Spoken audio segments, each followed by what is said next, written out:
Hi friends, ಎಲ್ಲರಿಗೂ ನಮಸ್ಕಾರ. ಬನ್ನಿ ಫ್ರೆಂಡ್ಸ್, ಶಾರದೆ ಸೀರಿಯಲಿನ ಇವತ್ತಿನ ಸಂಚಿಕೆಯಲ್ಲಿ ಏನಾಗ್ತಿದೆ ಅಂತ ನೋಡ್ಕೊಬರೋಣ. ಅದಕ್ಕೂ ಮುಂಚೆ ಯಾರೆಲ್ಲ ನನ್ನ ವಿಡಿಯೋ ನೋಡ್ತಾ ಇದ್ದೀರಾ ಅವರೆಲ್ಲ ಪ್ಲೀಸ್ ಪುಟ್ಟದೊಂದು ಲೈಕ್ ಮಾಡಿ, ಹಾಗೆ ಸಬ್ಸ್ಕ್ರೈಬ್ ಆಗೋದನ್ನು ಮರಿಬೇಡಿ. ಬನ್ನಿ ಸ್ಟಾರ್ಟ್ ಮಾಡೋಣ. ಫ್ರೆಂಡ್ಸ್, ಮೊದಲಿಗೆ ಇಲ್ಲಿ ಸಿದ್ದು ವೈದೇಹಿ ಮನೆಗೆ ಹೋಗಿ ಡೋರ್ ಲಾಕ್ ಟಕ್ ಮಾಡಿದ ತಕ್ಷಣ ವೈದೇಹಿ ಓಪನ್ ಮಾಡಿ ಸಿಕ್ಕಾಪಟ್ಟೆ ಖುಷಿಯಿಂದ, ಸಿದ್ದು ನೀವು ನಮ್ಮ ಮನೆಗೆ ಬಂದಿದ್ದೀರಾ, ಹೇಗಿದ್ದೀರಾ, ಮನೆಯಲ್ಲೆಲ್ಲ ಚೆನ್ನಾಗಿದ್ದಾರಾ ಅಂತ ಕೇಳ್ತಾ ಇರ್ತಾಳೆ. ಅದೇ ಸಮಯಕ್ಕೆ ಅನು ಮತ್ತು ಮುರಳಿ ಹೊರಗಡೆ ಬರ್ತಾರೆ. ಸಿದ್ದು ಅಣ್ಣ ಚೆನ್ನಾಗಿದ್ದೀರಾ ಅಂತ ಅನು ಕೇಳ್ತಾ ಇರಬೇಕಾದ್ರೆ ಅಷ್ಟೊತ್ತಿಗೆ ಮುರಳಿ ಹೇಳ್ತಾ ಇರ್ತಾನೆ, ಇವನು ಏನಕ್ಕೆ ಬಂದಿದ್ದಾನೆ ಅಂತ ನನಗೆ ತುಂಬ ಚೆನ್ನಾಗಿ ಗೊತ್ತು, ನೀವಿಬ್ರು ಒಳಗಡೆ ಹೋಗಿ ಅಂತ ಅಂದಾಗ, ಏನ್ರಿ ಈ ರೀತಿ ಮಾತಾಡ್ತಿದ್ದೀರಾ, ಮನೆಯವ್ರಿಗೂ ಸಿದ್ದು ಅವರು ಬಂದಿದ್ದಾರೆ, ಒಳಗಡೆ ಕರೀರಿ ಅಂತ ಅಂದಾಗ, ಅವ್ನು ಏನಕ್ಕೆ ಬಂದಾನೆ ಅಂತ ನನಗೆ ತುಂಬ ಚೆನ್ನಾಗಿ ಗೊತ್ತು ವೈದೇಹಿ, ನೀವಿಬ್ರು ಒಳಗಡೆ ಹೋಗಿ ಅಂತ ಅಂದಾಗ, ನಿಮ್ಮ ಮಾತನ್ನೆಲ್ಲ ಕೇಳೋಕ್ಕಾಗಲ್ಲ, ಸಿದ್ದು ಅವ್ರು ಅಲ್ಲಿಂದ ಬಂದಿದ್ದಾರೆ, ನಾನು ಕಾಫಿ ತೊಗೊಂಡು ಬರ್ತೀನಿ, ನೀವು ಒಳಗಡೆ ಬನ್ನಿ ಸಿದ್ದು ಅಂತ ಕರಿತಾ ಇರಬೇಕಾದ್ರೆ, ಪರವಾಗಿಲ್ಲ, ನಾನೊಂದು ಇಂಪಾರ್ಟೆಂಟ್ ವಿಷಯಕ್ಕೋಸ್ಕರ ಬಂದಿದ್ದೀನಿ, ಮಾತಾಡಬೇಕಿತ್ತು ಅದಕ್ಕೆ ಬಂದಿದ್ದೀನಿ ಅಂತ ಸಿದ್ದು ಹೇಳ್ತಾ ಇರ್ತಾನೆ. ಹಾಗೆ ಮತ್ತೆ ಮುರಳಿ ಇವನು ಏನಕ್ಕೆ ಬಂದಿದ್ದಾನೆ ಅಂತ ನನಗೆ ತುಂಬ ಚೆನ್ನಾಗಿ ಗೊತ್ತು, ನೋಡು ವೈದೇಹಿ, ನೋಡು ಅವನು, ನೀವಿಬ್ರು ಒಳಗಡೆ ಹೋಗಿ ನಾನು ಮಾತಾಡ್ಕೊಂಡು ಬರ್ತೀನಿ ಅಂತ ಅಂದಾಗ, ಇಲ್ಲ ರೀ ನಾವು ಹೋಗಲ್ಲ, ನಮಗೂ ಸಂಬಂಧಪಟ್ಟಿದೆ ಈ ವಿಷಯ, ಅದೇನು ಮಾತಾಡ್ತಾರೆ ಸಿದ್ದು ಅವರು, ಇಲ್ಲೇ ಮಾತಾಡಲಿ, ನಾವು ಕೇಳ್ಕೊತೀವಿ ಅಂತ ಅನ್ಬೇಕಾದ್ರೆ ಸಿದ್ದು ಹೇಳ್ತಾ ಇರ್ತಾನೆ, ನಾನು ನಿಮ್ಮ ಜೊತೆ ಮಾತಾಡಬೇಕು ಅಂತ ಅಂದಾಗ, ಇವನು ಏನಕ್ಕೆ ಬಂದಿದ್ದಾನೆ ಗೊತ್ತಾ ವೈದೇಹಿ, ಇವನು ಮತ್ತು ಶಾರದಾ ಇಬ್ಬರು ಮದುವೆ ಆಗ್ತಿದ್ದಾರೆ, ಅದಕ್ಕೆ ಬಂದಿದ್ದಾನೆ ಅಂತ ಅಂದಾಗ ಸಿದ್ದುಗೆ ಸ್ವಲ್ಪ ಶಾಕ್ ಆಗ್ತಾ ಇರುತ್ತೆ. ಇರ್ತಾಳೆ ಅವನು, ವಾವ್ ಇವರಿಬ್ರು ಮದುವೆ ಆಗ್ತಿದ್ದಾರಾ, ಐ ಆಮ್ ಸೋ ಎಕ್ಸೈಟೆಡ್, ನನಗಂತೂ ಸಿಕ್ಕಾಬಟ್ಟೆ ಖುಷಿ ಆಗ್ತಿದೆ ಅಣ್ಣ, ನಾನು ಖಂಡಿತ ಅಟೆಂಡ್ ಮಾಡ್ತೀನಿ ಅಂತ ಅನ್ಬೇಕಾದ್ರೆ, ಮುಚ್ಚೆ ಬಾಯಿ, ನಾನು ನಿನ್ನನ್ನು ಯಾರೇ ಕರೆಯಕ್ಕೆ ಬಂದಿರೋದು ಅವನು ಅಂತ ಅಂದಾಗ, ಹಾಗೆ ಮತ್ತೆ ವೈದೇಹಿ ಯಾಕ್ರಿ ಈ ರೀತಿ ಹೇಳ್ತಿದ್ದಾರೆ ಅಂತ ಅಂದಾಗ, ಇವನು ಸ್ವಾರ್ಥಕ್ಕೋಸ್ಕರ ನನ್ನನ್ನು ಕರೆಯೋಕ್ಕೆ ಬಂದಿದ್ದಾನೆ ಅಂತ ಮುರಳಿ ಹೇಳ್ತಿರ್ಬೇಕಾದ್ರೆ, ಅದರಲ್ಲೇ ತಪ್ಪಿದೆ, ಅಷ್ಟಕ್ಕೂ ಸಿದ್ದುವರಪ್ಪ ನೀವು ತಾನೇ, ನೀವೇ ತಾನೇ ಮುಂದೆ ನಿಂತು ಈ ಕಾರ್ಯ ಎಲ್ಲ ನಡೆಸ್ಕೊಡ್ಬೇಕು ಅಂತ ವೈದೇಹಿ ಬೈತಾ ಇರ್ತಾಳೆ. ಹಾಗೆ ಮತ್ತೆ ಮುರಳಿ ಸಿಕ್ಕಾಪಟ್ಟೆ ಕೋಪ ಮಾಡಿಕೊಂಡು, ಅಲ್ಲ ಕಣೆ, ಅವತ್ತು ಮನೆ ಬಾಗಿಲಿಗೆ ಹೋಗಿದ್ದಕ್ಕೆ ಒಬ್ಬರು ಮಾತಾಡಿಸ್ಲಿಲ್ಲ, ಎಲ್ಲ ನನ್ನ ಬಾಯಿಗೆ ಬಂದಂಗೆ ಬೈದು ಕಳಿಸಿದ್ರು,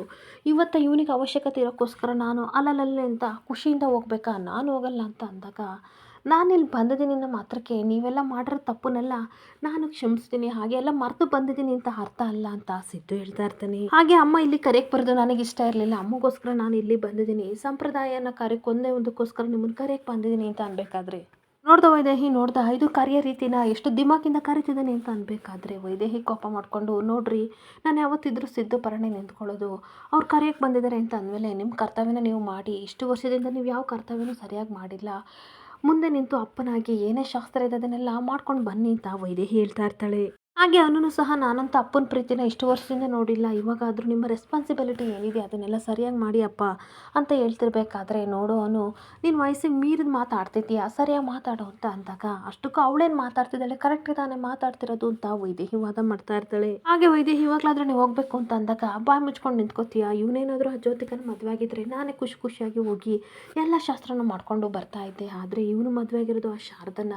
ನಾನು ಈ ಪರಿಸ್ಥಿತಿ ಬರೋಕ್ಕೆ ಆ ಶಾರದಾ ಕಾರಣ, ಅಂಥವ್ಳ ಮದುವೆಗೆ ನಾನು ಹೋಗ್ಲಿ ಅಂತ ಕೋಪ ಮಾಡಿಕೊಂಡು ಮುರಳಿ ಬೈತಾ ಇರ್ತಾನೆ. ನಾಟ್ ವೇ, ಖಂಡಿತ ನಾನು ಬರೋದೇ ಇಲ್ಲ, ಏನು ಬೇಕಾದರೂ ಮಾಡ್ಕೊಂತ ಕೋಪ ಮಾಡಿಕೊಂಡು ಮುರಳಿ ಹಾಗೆ ಸಿದ್ದುನ ಬೈದ್ಬಿಟ್ಟು ಡೋರ್ ಹಾಕೊಂಡು ತನ್ನ ಹೆಂಡತಿ ಮಕ್ಕಳನ್ನ ಕರ್ಕೊಂಡು ಹೋಗ್ತಾ ಇದ್ರೆ, ಸಿದ್ದು ಅಂತೂ ಸಿಕ್ಕಾಪಟ್ಟೆ ಕೋಪ ಬರ್ತಾ ಇರುತ್ತೆ. ಹಾಗೆ ಇನ್ನೊಂದು ಕಡೆ ಜ್ಯೋತಿಕಾ ಸಿಕ್ಕಾಪಟ್ಟೆ ಖುಷಿಯಿಂದ ಶಾರದಾ ಮತ್ತು ಸಿದ್ದು ಸಿಚುವೇಶನ್ ನೆನಪಿಸ್ಕೊಂಡು ಅವರಿಬ್ಬರು ಪರವಾಗಿ ಹಾಗೆ ಬೇಕು ಅಂತ ಮೆಸೇಜ್ ಮಾಡಿಕೊಂಡು ಮುರಳಿಗೆ ಏನೇನೋ ಕಳಿಸ್ತಿರ್ಬೇಕಾದ್ರೆ, ಅದೇ ಸಮಯಕ್ಕೆ ಪಾರಿಜಾತ ಬರ್ತಾಳೆ. ಗೋಲ್ಡಿ, ನನ್ನ ಫೋನ್ ಎಲ್ಲೂ ಕಾಣಿಸ್ತಾ ಇಲ್ಲ, ಒಂದು ರಿಂಗ್ ಮಾಡಬೇಕು, ನಿಮ್ಮ ಫೋನ್ ಕೊಡು ಅಂತ ಅಂದಾಗ, ತನ್ನ ಪಾಡಿಗೆ ತಾನು ಜ್ಯೋತಿಕಾ ಏನೋ ಚಾಟ್ ಮಾಡ್ತಿರ್ಬೇಕಾದ್ರೆ ಸಡನ್ನಾಗಿ ಅವಳ ಕೈಯಿಂದ ಫೋನ್ ಕಿತ್ಕೊಂಡ ತಕ್ಷಣ ಇವಳಿಗೆ ಸಿಕ್ಕಾಪಟ್ಟೆ ಕೋಪ ಬರ್ತಾ ಇರುತ್ತೆ. ಅಲ್ಲ ಗ್ರಾನಿ, ಏನಕ್ಕೆ ನನ್ನ ಕೈಯಿಂದ ನೀವು ಫೋನ ಕಿತ್ಕೋತಿದ್ದೀರಾ, ನಾನು ಶಾರದಾ ಮತ್ತು ಸಿದ್ದು ಸಿಚುವೇಶನ್ನ ಯೋಚನೆ ಮಾಡಿಕೊಂಡು ಸಿಕ್ಕಾಪಟ್ಟೆ ಖುಷಿಯಿಂದ ಇದ್ದೆ, ಅಷ್ಟಕ್ಕೆ ನನ್ನ ಫೋನ್ ಏನು ಕಿತ್ಕೋತಿದ್ದೀರಾ, ಬೇಕು ಅಂತಂದರೆ ನಿಮ್ಮ ಫೋನಲ್ಲಿ ಮಾತಾಡಿ ಆಯಿತಾ, ಇದು ನನ್ನ ಪರ್ಸ್ನಲ್ ಫೋನು, ಈ ಜ್ಯೋತಿಕನಿಗೆ ಪರ್ಸ್ನಲ್ ಪಟ್ಟಿದ್ದ ವ್ಯಕ್ತಿ ಆಗಲಿ ಅಥವಾ ವಸ್ತುನೇ ಆಗಲಿ ಯಾವುದಾದ್ರೂ ಕಿತ್ಕೊಳ್ಳೋಕೆ ಬಂದರೆ ನಾನೇನು ಮಾಡ್ತೀನಿ ಅಂತ ನಿಮಗೆ ಗೊತ್ತಲ್ವಾ ಅಂತ ರ್ಯಾಶಾಗಿ ಮಾತಾಡ್ತಿರ್ಬೇಕಾದ್ರೆ, ಯಾಕೆ ಗೋಲ್ಡಿ ಏನಾಯಿತು, ನನ್ನ ಜೊತೆನೇ ಈ ರೀತಿ ಬಿಹೇವ್ ಮಾಡ್ತಿದ್ದೀಯಲ್ಲ, ಅಷ್ಟಕ್ಕೆ ನಾನು ನಿನ್ನ ಗ್ರಾನಿ ಕಣೆ ಅಂತ ಅಂದಾಗ, ಅಯ್ಯೋ ಗ್ರಾನಿ, ಸುಮ್ಮನೆ ಜೋಕ್ ಮಾಡಿದೆ, ಅದನ್ನೆಲ್ಲ ಬಿಟ್ಟಾಕಿ, ಅಷ್ಟಕ್ಕೂ ನಾನು ಯಾರಿಗೆ ಮೆಸೇಜ್ ಮಾಡ್ತಿದ್ದೆ ನಿಮಗೆ ಗೊತ್ತಾ ಅಂತ ಹೇಳ್ತಾ ಇರ್ತಾಳೆ. ಹಾಗೆ ಅಷ್ಟಕ್ಕೆ ಯಾರಿಗೆ ಮಾಡ್ತಿದ್ದೆ ಅಂತ ಅಂದಾಗ, ಅದೇ ನಿಮ್ಮ ಅಳಿಯ, ಅದೇ ಮುರಳಿ ಮಾವನಿಗೆ ನಾನು ಮೆಸೇಜ್ ಮಾಡ್ತಿದ್ದೆ ಅಂತ ಅಂದಾಗ, ಓ ಹೌದಾ, ಯಾಕೆ ಗಂಟೆಗೂ ಏನೇ ನಡೀತಿದೆ ಅಂತ ಅವನು ಮೆಸೇಜ್ ಮಾಡ್ತಿದ್ದಾನ ಅಂತ ಅಂದಾಗ, ಹೌದು ಗ್ರಾನಿ, ನಿಜವಾಗ್ಲೂ ಸಿದ್ದನ ಮನೆ ಒಳಗಡೆ ಕರ್ಕೊಂಡಿಲ್ವಂತೆ, ಅವಮಾನ ಮಾಡಿ ಹೊರಗಡೆ ನಿಲ್ಲಿಸಿದಾರಂತೆ ಅಂತ ಅಂದಾಗ, ಆ ದಂಟಪಿಂಡ ಇದನ್ನಾದರೂ ಕರೆಕ್ಟಾಗಿ ಮಾಡಿದಾನಲ್ಲ, ಅದೇ ದೊಡ್ಡ ಖುಷಿ ಅಂತ ಅಂದಾಗ, ನೋಡ್ತಾ ಇರಿ ಇವಾಗ ಶಾರದನ್ ಕರೆದು ಸ್ವಲ್ಪ ಹೊಟ್ಟೆ ಉರ್ಸೋಣ ಅಂತ ಅಂದ್ಬಿಟ್ಟು ಶಾರದನ್ ಕರಿತಾ ಇರ್ತಾಳೆ. ಹಾಗೆ ಇನ್ನೊಂದು ಕಡೆ ಶಾರದಾ ಬಂದ್ಬಿಟ್ಟು ಏನು ವಿಷಯ ಅಂತ ಅಂದಾಗ, ಏನು ಶಾರದಾ ಇಷ್ಟು ಡಲ್ ಆಗಿದೆಯಾ ಅಂತ ಜ್ಯೋತಿಕಾ ಕೇಳ್ತಿರ್ಬೇಕಾದ್ರೆ ಪಾರಿಜಾತ ನಗಾಡ್ಕೊಂಡು ಅಲ್ಲಿ ಇವಳು ಮಾವ ಅಂದರೆ ಸಿದ್ದು ಅವರಪ್ಪ ತನ್ನ ಮಗನಿಗೆ ಉಗ್ದು ತಿಕ್ತಾ ಇದ್ದಾನೆ, ಹಾಗೆ ಅವಮಾನ ಮಾಡ್ತಿದ್ದಾನಲ್ಲ ಅದನ್ನು ನೆನೆಸ್ಕೊಂಡು ಇವಳು ಸಪ್ಪೆ ಮುಖ ಮಾಡ್ಕೊಂಡಿದ್ದಾಳೆ ಅಲ್ವಾ ಅಂತ ಅನ್ಬೇಕಾದ್ರೆ, ಸೋ ಸ್ಯಾಡ್ ಶಾರದಾ, ನಿನ್ನ ಲೈಫಲ್ಲಿ ಈ ರೀತಿ ಎಲ್ಲ ಆಗಬಾರ್ದಿತ್ತು, ಇನ್ನು ಪುರೋಹಿತರು ಬರಬೇಕು, ಡೇಟ್ನ ಫಿಕ್ಸ್ ಮಾಡಬೇಕು, ಹಾಗೆ ಹೀಗೆ ತುಂಬ ಕೆಲಸ ಇರುತ್ತೆ, ಆದರೆ ಯಾವ ಕೆಲಸನೂ ಸಹ ಆಗ್ತಾ ಇಲ್ವಲ್ಲ, ಈ ರೀತಿ ಎಲ್ಲ ಆಗಬಾರ್ದಿತ್ತು ಅಂತ ಜ್ಯೋತಿಕಾ ಆಡ್ಕೋತಾ ಇರ್ತಾಳೆ. ಹಾಗೆ ಶಾರದಾ ಕೋಪ ಮಾಡ್ಕೊಂಡು ಏನು ಗೇಲಿ ಮಾಡೋಕ್ಕೆ ಅಂತ ಕರೆದ್ರ ಅಂತ ಅಂದಾಗ, ಅಯ್ಯೋ ಪಾಪ ನಾನು ಅಷ್ಟು ಕೆಟ್ಟವಳಲ್ಲಮ್ಮ, ಮದುವೆ ಅಂತ ಕುಣಿತಾ ಇದೆಯಲ್ಲ, ಏನೇನು ಆಗಿರ್ಬೋದು, ಅಪ್ಡೇಟ್ ಆಗಿದೆಯಾ ಕೇಳೋಣ ಅಂತ ಕರೆದೆ ಅಷ್ಟೇ ಅಂತ ರೇಗಿಸ್ತಾ ಇರ್ತಾಳೆ. ಹಾಗೆ ಮತ್ತೆ ಗ್ರಾನಿ ಪಾಪ ಸಿದ್ದು ಇನ್ನೂ ಬಂದಿಲ್ಲ ಅಂತ ಜ್ಯೋತಿಕಾ ರೇಗಾಡ್ತಾ ಇರಬೇಕಾದ್ರೆ, ಅಯ್ಯೋ ಅವನಲ್ಲಿ ಬರ್ತಾನೆ ಬಿಳುಗೋಲ್ಡಿ, ಅವತ್ತು ಮುರಳಿ ಬಂದಾಗ ಬಾಯಿ ಬಂದಂಗೆ ಬೈದು ಕಳಿಸಿದ್ನಲ್ಲ, ಇವಾಗ ಪಟ್ಟಿ ಸಮೇತ ಅಪ್ಪ ಮಗನಿಗೆ ಚುಪ್ತ ಮಾಡ್ತಾ ಇದ್ದಾನೆ ಬಿಡು, ಲೆಕ್ಕ ಸರಿ ಹೋಯ್ತಲ್ಲ ಅಂತ ಅನ್ಬೇಕಾದ್ರೆ ಶಾರದಾ, ನೋಡಿ ನಿಮ್ಮಿಬ್ಬರು ಮಾತಿಗೆ ತಲೆ ಕೆಡಿಸ್ಕೊಳ್ಳೋ ಅವಶ್ಯಕತೆ ನನಗಿಲ್ಲ, ನಿಮ್ಮಿಬ್ಬರ ಸ್ವಭಾವ ಎಂಥದ್ದು ಅಂತ ಗೊತ್ತು, ಸೊ ಹಾಗಾಗಿ ನಾನು ತಲೆ ಕೆಡಿಸ್ಕೊಳ್ಳಲ್ಲ ಅಂತ ಹೇಳ್ತಾ ಇರ್ತಾಳೆ. ಹಾಗೆ ಹಾಗಲಕಾಯಿ ಗಿಡಕ್ಕೆ ಬೆಲ್ಲ ಹಾಕಿ ಬೆಳೆಸಿದ್ರು ಸಹ ಅದು ತನ್ನ ಗುಣನ ಬದಲಾಯಿಸವಲ್ಲ, ಆ ಜಾತಿಗೆ ಸೇರಿದವರು ನೀವು.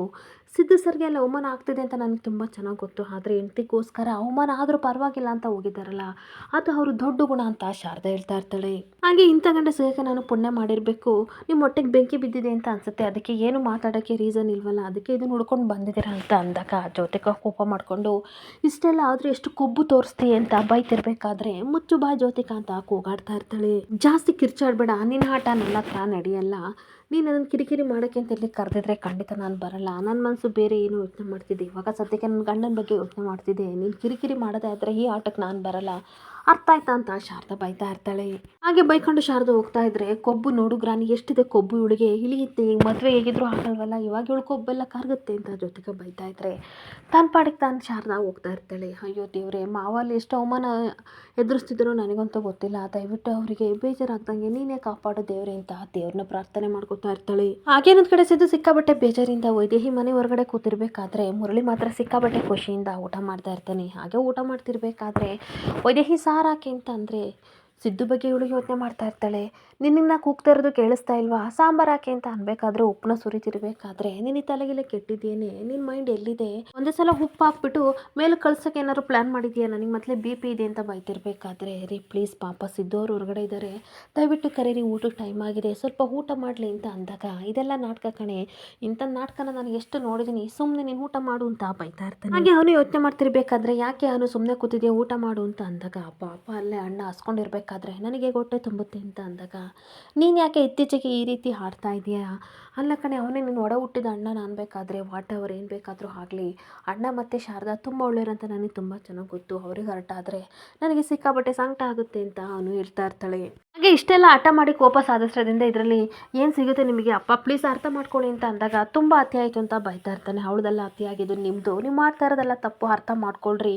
ಎಲ್ಲ ತಪ್ಪನ್ನು ಕ್ಷಮಿಸಿ, ಇಲ್ಲಿವರೆಗೂ ಶಾಸ್ತ್ರ ಮಾಡೋಕ್ಕೆ ನಿಮ್ಮನ್ನ ಕರೆಯೋಕ್ಕೆ ಅಂತ ಸಿದ್ದೋರು ಬಂದರೆ ಈ ರೀತಿ ದಿಮಾಗ್ ತೋರಿಸ್ತಿದ್ರಲ್ಲ, ಇದು ಯಾಕೆ ನೋಡಿ, ಇವಾಗ ಹೋಗಿ ನೀವು ಕರಿತೀರೋ ಇಲ್ವೋ, ನೀವೇನಾದರೂ ಕರೀಲಿಲ್ಲ ಅಂತ ಅಂದರೆ ಈ ಮನೆಯಲ್ಲೂ ಸಹ ನಿಮಗೆ ಇರೋಕ್ಕೆ ನಾನು ಜಾಗನ ಕೊಡಲ್ಲ ಅಂತ ಅಂದಾಗ, ಅಯ್ಯೋ ದೇವ್ರೆ, ನಾನು ಸ್ಕೋಪ್ ಕೊಡೋಣ ಅಂತ ಹೋದರೆ ಇವಳೇನು ಈ ರೀತಿ ಮಾತಾಡ್ತಿದ್ದಾಳೆ ಅಂತ ಅಂದಾಗ,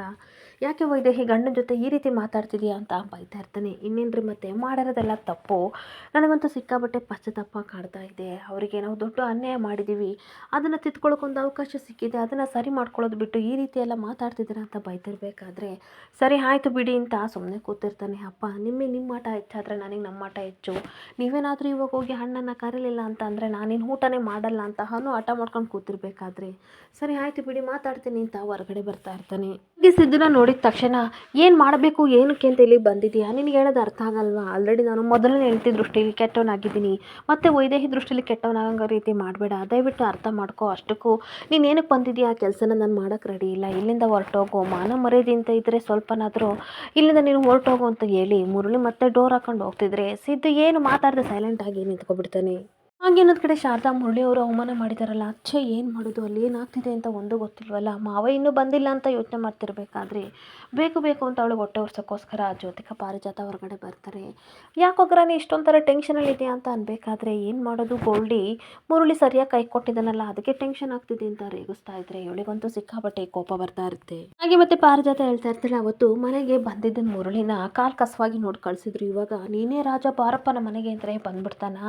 ನೋಡು, ಅದಕ್ಕೆ ಈ ಪರಿಸ್ಥಿತಿ ಮಾಡಿದ್ದಾನೆ ಅಂತ ಅಂದಾಗ,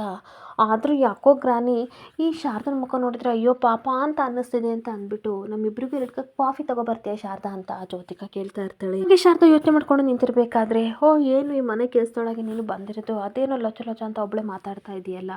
ಇವತ್ತು ಡಯಟ್ ಮರೆತು ಸ್ಟ್ರಾಂಗ್ ಆಗಿರೋ ಕಾಫಿನ ನಾವು ಇಬ್ಬರು ಕುಡಿಬೇಕು ಅಂತ ಅನ್ಕೊಂಡಿದ್ದೀವಿ, ಬೇಗ ಹೋಗಿ ತಗೋಬಾ ಅಂತ ಅಂದಾಗ ಶಾರದಾ ಕೋಪ ಮಾಡ್ಕೊಂಡು ಕಾಫಿ ತರಕ್ಕೆ ಹೋಗ್ತಾ ಇದ್ರೆ, ಏನೋ ಗ್ರಾನಿ ಇವಳು ನೋಡ್ತಾ ಇದ್ರೆ ಒಂಥರ ಖುಷಿ ಅಂತ ಅಂದಾಗ, ಹೌದು ನನಗೆ ಖುಷಿ ಆಗ್ತಿದೆ, ಆ ಮುರಳಿಯಪ್ಪ ಒಪ್ಕೊಂಡು ಮದುವೆಗೆ ಬರ್ದಿದ್ರೆ ಅಷ್ಟೇ ಸಾಕು ಅಂತ ಇಬ್ಬರು ಮಾತಾಡ್ತಿರ್ಬೇಕಾದ್ರೆ ಶಾರದಾ ಕಾಫಿ ತೊಗೊಂಡು ಬರ್ತಾಳೆ. ಕಾಫಿ ತೊಗೊಂಡು ಥ್ಯಾಂಕ್ಸ್ ಅಂತ ಹೇಳ್ಬಿಟ್ಟು, ಅಲ್ಲ ಶಾರದಾ ನಿನ್ನ ಮುಖ ಯಾಕೆ ಇನ್ನೂ ಸಪ್ಪೆ ಇದೆ, ಅಷ್ಟಕ್ಕೂ ನಿನ್ನ ಗಂಡ ಎಲ್ಲಿ, ನಿನ್ನ ಗಂಡ ಇನ್ನೂ ಬಂದಿಲ್ವಾ, ಮದುವೆ ತಾಯಿರಿ ಎಷ್ಟೆಲ್ಲ ಇನ್ನೂ ನಡಿಬೇಕು, ನಮಗಿರೋಷ್ಟು ಟೆನ್ಷನ್ ನಿನ್ನ ಗಂಡಂಗಿಲ್ವಾ ಅಂತ ಬೇಕು ಬೇಕು ಅಂತ ಶಾರದಾನ ಟೀಸ್ ಮಾಡ್ತಾ ಇರ್ತಾರೆ. ಹಾಗೆ ಮತ್ತೆ ಪಾರಿಜಾತ ಹೇಳ್ತಾ ಇರ್ತಾಳೆ, ಸುಮಿತ್ರಾ ದಶರಥ ಇಬ್ಬರು ನಿನ್ನ ಮದುವೆನ ನಡೆಸ್ಕೊಡ್ಬೇಕಂತ ನೀವು ಕಂಡೀಷನ್ ಹಾಕಿದರೆ ನಾವೇನು ದಡ್ರ, ನಾವು ನೋಡಿ ಎಂಥ ಕಂಡೀಷನ್ ಹಾಕಿದ್ದೀವಿ, ಇದೆಲ್ಲ ನಿಮಗೆ ಬೇಕಿತ್ತ ಅಂತ ಪಾರಿಜಾತ ಮತ್ತೆ ಟೀಸ್ ಮಾಡ್ತಾ ಇರ್ತಾಳೆ. ಹಾಗೆ ಶಾರದಾ ಕೋಪ ಮಾಡಿಕೊಂಡು ಹತ್ತಿಯಾಗಿ ಹಾಡಬೇಡಿ ಸುಮಿತ್ರಮ್ಮ ಹಾಗೆ ದಶರಥ ಸರ್ ಇಬ್ಬರು ಸಹ ಮುಂದೆ ನಿಂತು ಮದುವೆ ಮಾಡಬೇಕಂತ ದೇವರು ಡಿಸೈಡ್ ಮಾಡಿದ್ಮೇಲೆ ಖಂಡಿತ ಹಾಗೆ ಆಗುತ್ತೆ, ಅಷ್ಟಕ್ಕೂ ನಮ್ಮಿಬ್ಬರದು ಆಲ್ರೆಡಿ ಮದುವೆ ಆಗಿದೆ, ನೀವೇನೇ ಮಾಡಿದ್ರು ಏನು ಮಾಡ್ಕೊಳಕ್ಕಾಗಲ್ಲ ಅಂತ ಅಂದಾಗ, ಜಟ್ಟಿ ಮೀಸೆ ಮಣ್ಣಾದರೂ ಸಹ ಏನು ಕೊಬ್ಬೇನು ಕಡಿಮೆ ಆಗಿಲ್ಲ ಬಿಡು ಅಂತ ಬೈತಾ ಇರ್ತಾಳೆ. ಹಾಗೆ ಇನ್ನೊಂದು ಕಡೆ ಜ್ಯೋತಿಕಾ ಯಾಕೋ ತುಂಬ ಹತ್ಯೆ ಆಯಿತು ಅಂತ ಅಂದ್ಬಿಟ್ಟು ತನ್ನ ಕೈಲಿರೋ ಕಾಫಿ ಗ್ಲಾಸ್ನ ಕೆಳಗಡೆ ಬೀಳಿಸ್ಬಿಟ್ಟು, ಇದನ್ನೆಲ್ಲ ಕ್ಲೀನ್ ಮಾಡು, ನೀನು ಹತ್ತಿಯಾಗಿ ಆಡ್ತಿದ್ದೀಯಾ, ಅದೇನು ಹೇಳ್ತಾರಲ್ಲ ಕೋಳಿ ಕಾಲಿಗೆ ಗೆಜ್ಜೆ ಹಾಕಿದರೆ ಅದಕ್ಕೆ ಡ್ಯಾನ್ಸ್ ಮಾಡೋಕ್ಕೆ ಬರುತ್ತಾ, ಇಲ್ಲ ತಾನೇ, ಅದು ಹೋಗಿ ತಿಪ್ಪೆನೇ ತಾನೇ ಕೆದಕೋದು ಅಂತ ಜಾತಿಗೆ ನೀನು ಸೇರ್ತವಳು, ಬಾ ಕ್ಲೀನ್ ಮಾಡು ಅಂತ ಅಂದಾಗ ಶಾರದಾ ಸಿಕ್ಕಾಬಟ್ಟೆ ಕೋಪ ಮಾಡಿಕೊಂಡು ಕ್ಲೀನ್ ಮಾಡ್ತಿರ್ಬೇಕಾದ್ರೆ, ನೋಡಿದ್ರೆ ಗ್ರಾನಿ ಇವಳು ಜಾಗ ಯಾವುದು ಅಂತ, ಇವಳು ಆಕಾಶಕ್ಕೆ ಏಣೆ ಹಾಕಕ್ಕೆ ಹೋದರೆ ನಾನು ಬಿಡ್ತೀನ, ನೆಲಕ್ಕೆ ಕರ್ಕೊಬರ್ತೀನಿ, ಅದಕ್ಕೆ ಇವಳಿಗಿಂತ ಪರಿಸ್ಥಿತಿ ತಂದಿದ್ದೀನಿ ಅಂತ ಜ್ಯೋತಿ ಕೇಳ್ಕೊಂಡು ನಗಾಡ್ತಾ ಇರ್ತಾಳೆ. ಹಾಗೇನೊಂದು ಕಡೆ ಸಿದ್ದು ಮತ್ತೆ ಅಲ್ಲೇ ಕೂತಿರ್ಬೇಕಾದ್ರೆ, ಈ ಕಡೆ ಮುರಳಿ ಮಾತ್ರ ಸಿಕ್ಕಾಬಟ್ಟೆ ಖುಷಿಯಿಂದ ಚಿಪ್ಸ್ ತಿಂತಾ ಇರ್ತಾನೆ. ಹಾಗೆ ವೈದೇಹಿ ಬಂದು, ನಿಮಗೆ ಸ್ವಲ್ಪನಾದ್ರೂ ಮನುಷ್ಯತ್ವ ಇಲ್ವೇನ್ರಿ ಅಂತ ಅನ್ಬೇಕಾದ್ರೆ, ಅಯ್ಯೋ ನಮ್ಮ ಚಿಪ್ಸ್ ತಿನ್ನೋದ್ರಿಂದ ಮನುಷ್ಯತ್ವ ಏನಾಗುತ್ತೆ ಅಂತ ಅಂದಾಗ, ಸಾಕು ತಮಾಷೆ, ಅವನು ನಿಮ್ಮ ಮಗ ಕಂಡ್ರಿ, ನಿಮಗೆ ಸ್ವಲ್ಪನೂ ಮನುಷ್ಯತ್ವ ಇಲ್ವಾ, ನಿಂತೆಲ್ಲ ಜಾಗದಲ್ಲಿ ನಿಂತಿದ್ದಾನಲ್ಲ ಆ ಹುಡುಗನ ಒಳಗಡೆ ಕರಿಬೇಕು ಅಂತ ಏನು ಅನ್ಸಿಲ್ವಾ ಅಂತ ಬೈತಾ ಇರ್ತಾಳೆ. ಹಾಗೆ ನಾನು ಅವಾಗಿಂದ ಕರಿತಿದ್ದೀನಿ ಬರ್ತಲೇ ಇಲ್ಲ, ಒಂದು ತೊಟ್ಟು ನೀರನ್ನು ಕುಡಿತಾ ಇಲ್ಲ, ಮಳೆ ಬರುವಾಗಿದೆ, ನಿಮಗೇನು ಅನ್ಸಲ್ವಾ ಅಂತ ಅನ್ಬೇಕಾದ್ರೆ, ಇದೆಲ್ಲ ಫೇಕು ಬಿಡೆ ಅಂತ ಬೈತಾ ಇರ್ತಾನೆ. ಸಿದ್ದು ಎಲ್ಲ ಕಂಡ್ರೆ ಫೇಕು, ನೀವು ಮಾಡ್ತಿರೋದೇ ದೊಡ್ಡ ಫೇಕು, ಮದುವೆ ಆಗಿ 2 ಮಕ್ಕಳಿದ್ರು ಸಹ ನನ್ನ ಜೊತೆ ಸಂಬಂಧ ಬೆಳೆಸಿದ್ರಿ, ಅದನ್ನೆಲ್ಲ ಕ್ಷಮಿಸಿ ಅವ್ರು ಕರೆಯೋಕ್ಕೆ ಬಂದರೆ ಲಕ್ಷಣವಾಗಿ ಹೋಗಿ ಎಲ್ಲ ಶಾಸ್ತ್ರನೂ ಮುಗಿಸ್ಕೊಡೋದು ಬಿಟ್ಟು ಆಟ ಮಾಡ್ತಾ ಇದ್ದೀರಾ ನೋಡಿ, ಇವಾಗ ಹೇಳ್ತಿದ್ದೀನಿ, ನೀವೇನಾದರೂ ಸಿದ್ದನ ಒಳಗಡೆ ಕರಲಿಲ್ಲ ಅಂತ ಅಂದರೆ ಇನ್ಮೇಲೆ ಹೊರಗಡೆ ಇರಬೇಕಾಗಿರೋದು ಸಿದ್ದು ಅಲ್ಲ ನೀವು, ನಮ್ಮನೆ ಒಳಗಡೆ ನೀವು ಬರಂಗಿಲ್ಲ ಅಂತ ವೈದೇಹಿ ಹೇಳ್ತಿರ್ಬೇಕಾದ್ರೆ, ಎದ್ರುಕೊಂಡು ಮುರಳಿ ಸಿದ್ದನ ಕರೆಯೋಕ್ಕೆ ಹೊರಗಡೆ ಬರ್ತಾನೆ. ಬಾ ಸಿದ್ದು ಒಳಗಡೆ ಅಂತ ಕರಿತಿರ್ಬೇಕಾದ್ರೆ, ಸಿದ್ದು ಏನು ಮಾತಾಡದೆ ಸೈಲೆಂಟಾಗಿ ನಿಂತಿರ್ಬೇಕಾದ್ರೆ ವೈದೇಹಿನೂ ಸಹ, ಬನ್ನಿ ಸಿದ್ದು ಏನೋ ಮಾತಾಡಬೇಕು ಅಂತ ಬಂದಿದ್ದೀರಾ, ದಯವಿಟ್ಟು ಒಳಗಡೆ ಬನ್ನಿ, ನಿಮ್ಮ ತಾಯಿನೇ ಕರಿತಿರೋದು ಅಂತ ಅಂದ್ಕೊಳ್ಳಿ, ಪ್ಲೀಸ್ ಬನ್ನಿ ಅಂತ ಅಂದಾಗ ತುಂಬ ಆಶ್ಚರ್ಯವಾಗಿ ಸಿದ್ದು ವೈದೇಹಿ ಮುಖ ನಾನು ನೋಡ್ತಾ ಇರ್ತಾನೆ. ಇಲ್ಲಿಗೆ ಸಂಚಿಕೆ ಎಂಡ್ ಆಗ್ತಿದೆ. Thank you for the watching friends.